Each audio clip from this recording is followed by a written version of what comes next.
Good morning all. मैं नवल आप लोगों का मेरे चैनल फन गुरुकुल पे स्वागत करता हूं।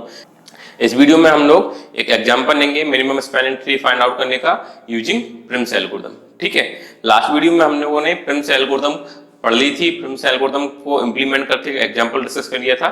ये और एग्जाम्पल हम डिस्कस करते हैं प्रिम्स एल्गोरिथम का, जिससे प्रिम्स एल्गोरिथम क्लियर हो जाएगी। ठीक है, अगर अभी तक आपने मेरा चैनल सब्सक्राइब नहीं किया है तो आप मेरा चैनल सब्सक्राइब कर लीजिए, बेल आइकन को प्रेस कर लीजिए ताकि आपको नोटिफिकेशन मिलते रहे। तो चलिए स्टार्ट करते हैं। लास्ट वीडियो में हम लोगों ने प्रिम्स एल्गोरिथम डिस्कस करनी थी। अगर अभी तक आपने वो वीडियो नहीं देखी है तो डिस्क्रिप्शन में लिंक है, आप वो देख लीजिए। ठीक है, हम ये क्वेश्चन सॉल्व करते हैं using Prim's algorithm.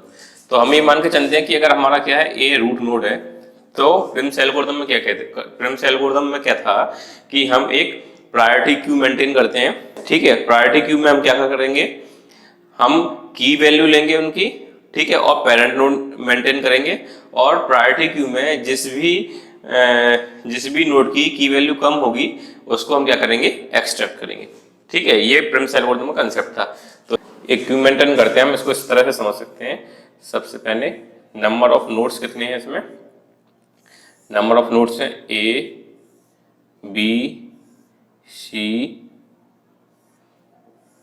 D E F G H I, ये क्या है, नंबर ऑफ नोड्स है। ठीक है, और इसमें क्या रहेगी इनकी की वैल्यू और इसमें क्या रहेगी इनका पेरेंट नोड। ठीक है, स्टार्टिंग में मैंने क्या बताया था आपको कि जो रूट नोड होगा उसकी की वैल्यू क्या रहेगी 0, और चूंकि ये रूट नोड है इसलिए इसका पेरेंट कोई रहेगा नहीं क्योंकि ये रूट ही है। और बाकी सबकी हम की वैल्यू क्या सेट करेंगे स्टार्टिंग में, इनफाइनाइट। ठीक है, बाकी सारे नोड्स की हम की वैल्यू सेट करेंगे इनफाइनाइट, और जो पेरेंट नोड है वो क्या सेट करेंगे, निल। ठीक है, ये हमने डिस्कस किया था। अब क्या करेंगे हम, अब ये हमारी क्यू है, क्यू एक टाइप क्यू है, ये प्रायोरिटी क्यू है। इसमें से हम मिनिमम वेट को के नोड को एक्सट्रैक्ट करेंगे। तो किस नोड का वेट मिनिमम है, 0 ए। ठीक है, तो सबसे पहले हम ए को एक्सट्रैक्ट करेंगे, तो ये हमारा ए आ गया। अब फिर क्या था कि जिस भी नोड को एक्सट्रैक्ट करेंगे उसके हमको एडजेसेंट नोड फाइंड आउट करने हैं। तो एडजेसेंट नोड ऑफ ए हम देखेंगे, तो एडजेसेंट नोड ऑफ ए कौन से हैं, एडजेसेंट नोड कौन से होते हैं जिससे डायरेक्टली कनेक्शन है। ठीक है, तो ए टू बी और ए टू एच, डायरेक्ट कनेक्शन है, तो इसके एडजेसेंट नोड कौन कौन से हो जाएंगे, बी और एच। फिर हमको क्या करना है, वेट कैलकुलेट करना है ए टू बी और ए टू एच। ठीक है, तो ए टू बी वेट कितना आ जाएगा 4 और ए टू एच वेट कितना आ जाएगा 8।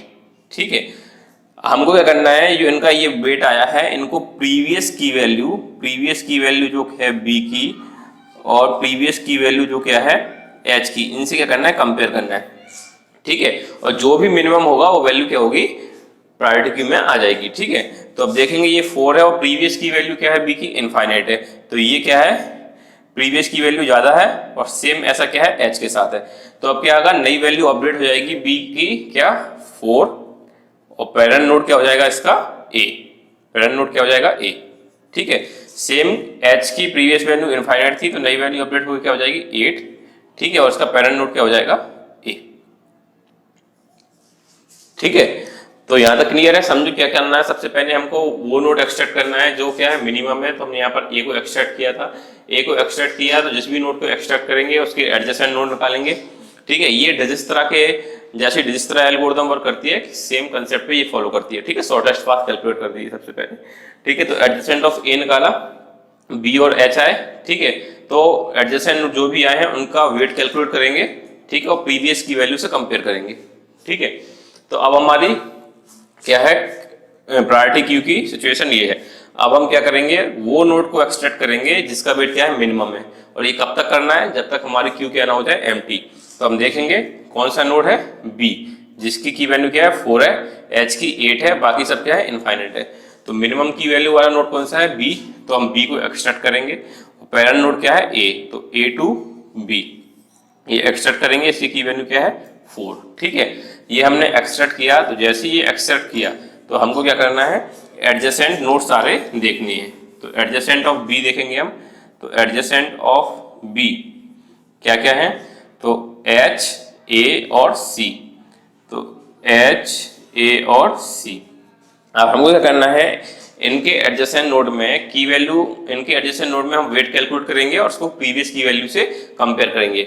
किस किस नोड के लिए चेक करना है? जो नोड क्यू में अवेलेबल है। जो नोड क्यू में अवेलेबल नहीं है उनके लिए चेक करने की जरूरत नहीं है। ठीक है, तो देखेंगे ए ऑलरेडी क्यू में अवेलेबल नहीं है, एच और सी अवेलेबल है, तो एच और सी के लिए कैलकुलेट करेंगे। तो weight of B to H और weight of B to C. तो बी टू एच वेट कितना है? बी टू एच वेट है 11 और बी टू सी वेट कितना है? बी टू सी वेट है 8। ठीक है, और प्रीवियस एच का वेट कितना था? 8। ठीक है, और नया वेट कितना है? 11। तो अपडेट करने की जरूरत नहीं है क्योंकि यही इससे क्या है? मिनिमम है। और सी का नया वेट कितना है? 8 और प्रीवियस वेट कितना था? इनफाइनाइट। तो इसको अपडेट कर देंगे, ये कितना हो जाएगा? 8। ठीक है, वाया बी, वाया बी। ठीक है, तो ये क्या हो गया? ये क्या हो गया? सारे एडजेसेंट नोड का वेट हमने कैलकुलेट कर लिया। अब हमको क्या करना है? फिर से जिसका वेट क्या है? मिनिमम है, उसको हम क्या करेंगे? एक्सट्रैक्ट करेंगे। ठीक है, तो किसका वेट मिनिमम है? इसका वेट मिनिमम है सी और एच। तो हम क्या करेंगे? सी को, क्योंकि क्यू में क्या है? ये स्टार्टिंग में होगा अभी, तो सी को हम क्या करेंगे? एक्सट्रैक्ट करेंगे। तो हमने सी को एक्सट्रैक्ट किया। ठीक है, सी को एक्सट्रैक्ट किया, इसका वेट कितना है? 8, वाया बी था। ठीक है, तो हमने सी को एक्सट्रैक्ट किया, तो सी के हम क्या करेंगे? एडजेसेंट नोड देखेंगे। तो सी के एडजेसेंट नोड कौन कौन से हैं? तो सी के एडजेसेंट नोड आ जाएंगे B D I, B D I और एफ, बी डी आई और एफ। ठीक है, देखेंगे इसमें से कौन कौन से क्यू में है। तो बी क्यू में नहीं है, डी है, आई है, एफ है। ठीक है, तो हम क्या करेंगे? Weight of C2 D, weight of C2 I और वेट ऑफ C2 F, ये कैलकुलेट करेंगे। तो C2D वेट कितना है? C2D वेट है 7, C2I वेट कितना है? C2I वेट है 2 और C2F वेट कितना है? C2F वेट है 4। ठीक है, अब C2D वेट कितना है? 7 और D की वैल्यू कितनी है? इनफाइनाइट। तो ये अपडेट हो जाएगी, हाँ ये अपडेट हो जाएगी। ये कितनी आ जाएगी? 7 वाया, मतलब इसका पेरेंट नोड कौन हो जाएगा? C। ठीक है, और C2I की प्रीवियस वैल्यू इनफाइनाइट है, ये अपडेट हो कितनी जाएगी? 2 और पेरेंट नोड क्या हो जाएगा इसका? C। ठीक है, F की अपडेटेड वैल्यू कितनी है? 4 है, प्रीवियस वैल्यू इनफाइनाइट है तो 4 हो जाएगी ये, और पेरेंट नोड क्या हो जाएगा इसका? C।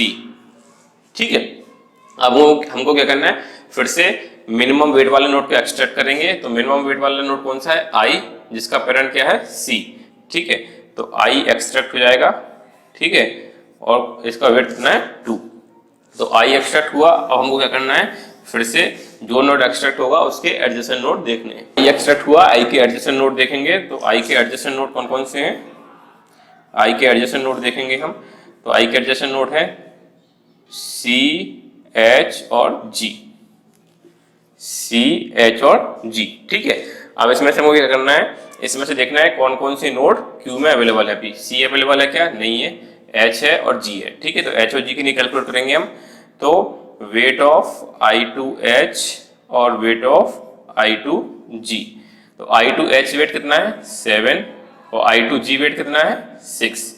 तो अब देखेंगे H का प्रीवियस की वैल्यू कितनी है? 8 है, और नई क्या है? 7। तो ये अपडेट हो जाएगी, ये अपडेट हो जाएगी 7 वाया, और इसका पेरेंट नोड क्या हो जाएगा? अपडेट होके I।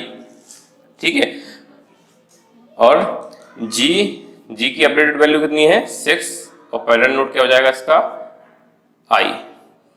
ठीक है, ये I ऑलरेडी हमारा क्या एक्सट्रैक्ट हो चुका था। ठीक है, तो हमारी की सिचुएशन ये है। अब हमको क्या करना है? फिर से क्या करना है? वो नोड एक्सट्रैक्ट करना है जिसका वेट मिनिमम है। तो कौन सा वेट है? F। ठीक है, जिसका वेट कितना है? 4 है, और पेरेंट नोड क्या है? C। तो C2F ये क्या हो जाएगा? एक्सट्रैक्ट हो जाएगा। अब F एक्सट्रैक्ट हुआ है, तो F के क्या करेंगे हम? पेरेंट नोड कैलकुलेट करेंगे। F एक्सट्रैक्ट हुआ है तो F के हम क्या करेंगे? एडजेसेंट नोड एक्सट्रैक्ट करेंगे। तो एडजेसेंट नोड ऑफ F, तो एडजेसेंट नोड ऑफ F कौन कौन से हम देखेंगे? तो G, C, D और E, G, C, D और E। तो इसमें हम देखेंगे कौन कौन से नोड क्या है क्यू में अभी अवेलेबल है। G है, C नहीं है, T है और E है। ठीक है, तो weight of F2G, weight of F2G कितना है? 2 है। Weight of F2D, weight of F2D कितना है? 14 है। और weight of F2E, weight of F2E कितना है 10 है। तो अब देखेंगे कौन कौन से अपडेट हो सकते हैं। G का वेट प्रीवियस की वैल्यू 6 है, नहीं क्या है 2 है, तो ये अपडेट हो जाएगी 2, पेरेंट नोड क्या हो जाएगा अब इसका अपडेट हो गए F, ठीक है। D के लिए क्या है 14 है, प्रीवियस 7 है, तो ये अपडेट नहीं होगी। E के लिए क्या है 10 है, प्रीवियस इनफाइनाइट है, तो ये अपडेट हो जाएगी 10 और इसका पेरेंट नोड क्या हो जाएगा F, ठीक है। तो अब नई क्यू क्या हो गई, ये हो गई सिचुएशन प्रायोरिटी क्यू की। अब क्या करेंगे, फिर से हम एक्सट्रैक्ट करेंगे जिसका वेट मिनिमम है, तो कौन सा है G और पेरेंट नोड उसका क्या है F। तो क्या करेंगे F2, ठीक है, तो F2G, F2G और वेट क्या है इसका 2, ठीक है। तो G हमने क्या किया एक्सट्रैक्ट किया, G एक्सट्रैक्ट किया, तो हमको क्या करना है G के सारे एडजेसेंट नोड देखने हैं फिर से।